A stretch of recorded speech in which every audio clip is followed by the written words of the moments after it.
I think BDSM is essentially not sex, but it is a sexual practice, which may or may not involve sex. A lot of people think, the misconception again, that BDSM always involve penetrative sex, always involve a dick in a pussy in. Not true.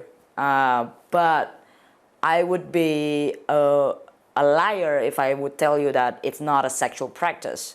You have sex and you have sexual, two different words.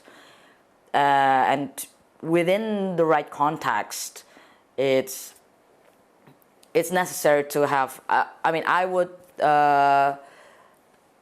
identify as somebody who likes to mix BDSM and sex, but it's not a must. Sometimes you meet people that you enjoy playing without the sexual, without the penetrative sex part, and still having, say, a sexual satisfaction without necessarily having sex. I think that's also another misconception that people should know.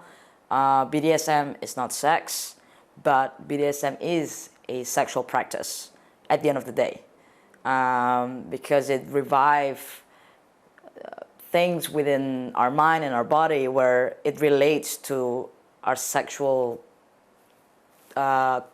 structure or system in our body.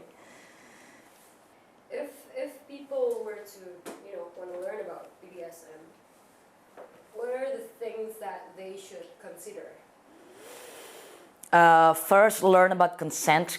Consent. It's really important. A lot of time, people think just because they get to be the dom or the dominant, they get to do whatever.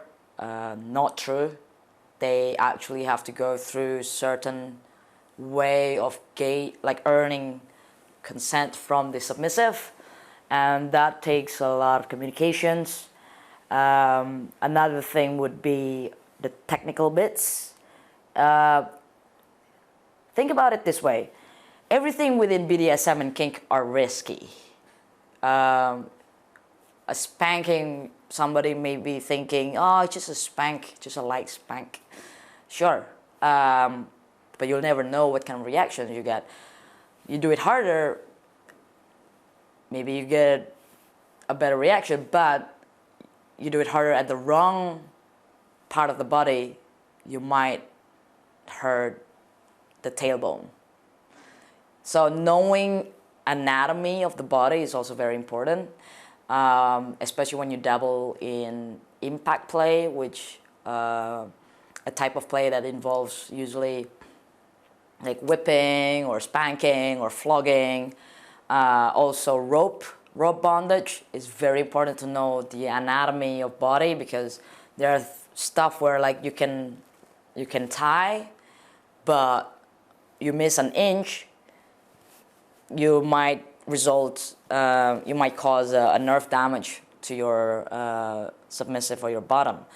So it's really important, at least from the very first time, is to learn about consent, learn about the technicalities in terms of like safety and anatomy of the body, and also learning how to be honest with yourself.